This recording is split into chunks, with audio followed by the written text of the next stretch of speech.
जय श्री कृष्ण, राधे राधे। हमारे चैनल ओम ज्ञान सागर में आप सभी का बहुत बहुत स्वागत है। मैं हूँ रीना शर्मा। आज हम आपको बताएंगे कि नारी इतनी पूजनीय क्यों है और इस पे एक कथा भी आपको बताएंगे। अगर आप नए हैं तो हमारे चैनल ओम ज्ञान सागर को प्लीज़ सब्सक्राइब करें, वीडियो को लाइक और सभी के साथ जितना हो सके ज़्यादा से ज़्यादा शेयर करें। आप लोग हमारे साथ ऐसे ही बने रहे, आप लोग हमारा साथ ऐसे ही बने रहते हैं तो हमें बहुत खुशी होती है।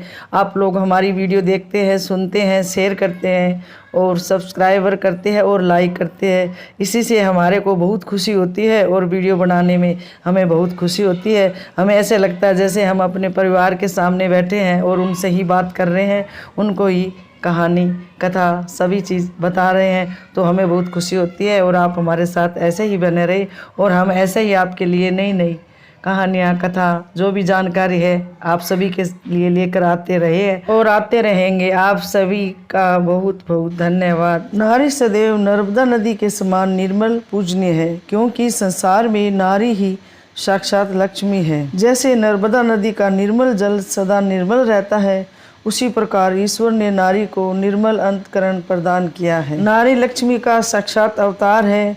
भगवान का कथन पूर्ण सत्य है कि जहाँ नारी का सम्मान होता है वहाँ देवता निवास करते हैं, अर्थात सुख शांति के समस्त उपकरण उनके साथ रहते हैं। सम्मानित एवं संतुष्ट नारी अनेक सुविधाओं का केंद्र बन जाती है। उनके साथ गरीबी में भी अमीरी का आनंद बरसता है।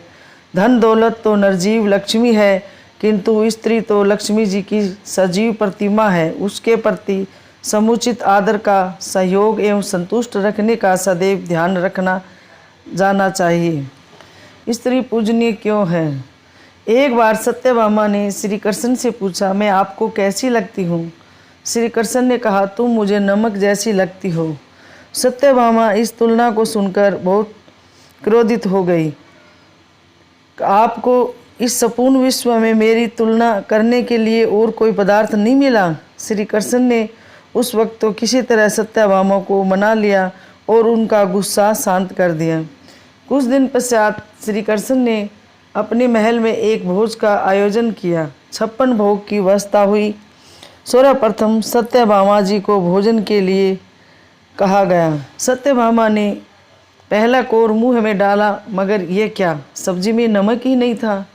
कोर को मुंह में से निकाल दिया। फिर दूसरी ओर मावा मिश्री का कोर मुंह में डाला और फिर उसे चबाते चबाते बुरा सा मुंह बनाया और फिर पानी की सहायता से किसी तरह मुंह से उतारा।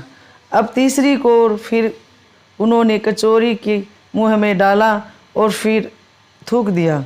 तब तक सत्यभामा का पारा 7वें आसमान पर पहुंच चुका था।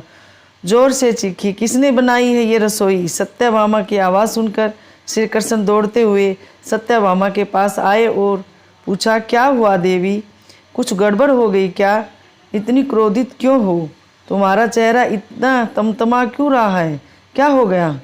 सत्यभामा ने कहा, किसने कहा था आपको भोज का आयोजन करने को?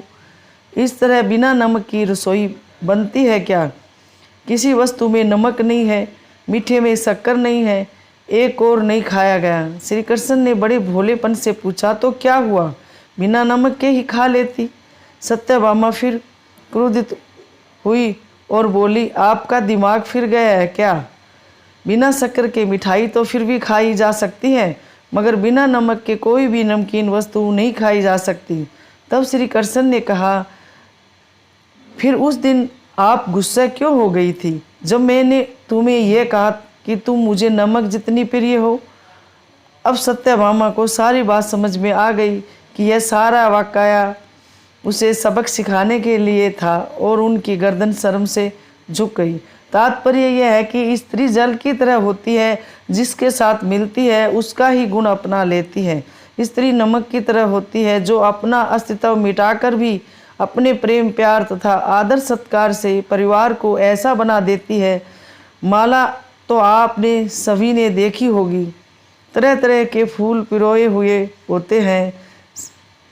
अच्छी से अच्छी माला में अदृश्य उस सूत को देखा होगा, उसने सुंदर सुंदर फूलों को एक साथ बांध कर रखा है। लोग तारीफ तो उस माला की ही करते हैं जो दिखाई देती है, मगर तब उन्हें उस सूत की याद नहीं आती जो अगर टूट जाए तो सारे फूल इधर उधर बिखर जाते हैं। स्त्री उस सूत की तरह होती है जो बिना किसी चाह के, बिना किसी कामना के, बिना किसी पहचान के, अपना सर्वोत्तम होकर भी किसी के जान पहचान की मोहताज नहीं होती है। और शायद इसीलिए दुनिया राम के पहले सीता को और श्याम के पहले राधा को याद करती है। नारी तू नारायणी रिश्तों को नया अर्थ देती है, कभी मीरा तो कभी राधा, कभी सीता। मतलब कि स्त्रियों का आदर किया जाता है, वहाँ देवता निवास करते हैं, जहाँ किसी चीज़ की कमी नहीं रहती, घर में सुख शांति आनंद बना रहता है और परिवार में सभी तरह की खुशी रहती है। इसीलिए स्त्री को बहुत ही पूजनीय माना जाता है और सभी को स्त्री का आदर सम्मान करना चाहिए। ये थी हमारी जानकारी कि स्त्री को पूजनीय क्यों माना जाता है। हम उम्मीद करते हैं कि हमारी जानकारी आप सभी को बहुत पसंद आएगी और हमारे चैनल ओम ज्ञान सागर को सब्सक्राइब करें, वीडियो को लाइक और सभी के साथ जितना हो सके ज़्यादा से ज़्यादा शेयर करें। हाँ, बेल आइकन को दबाना ना भूलें ताकि सबसे पहले वीडियो की जानकारी आप सभी के पास पहुँचे और आप सुन सके और ज़्यादा से ज़्यादा शेयर कर सके। जय श्री कृष्णा, राधे राधे, धन्यवाद।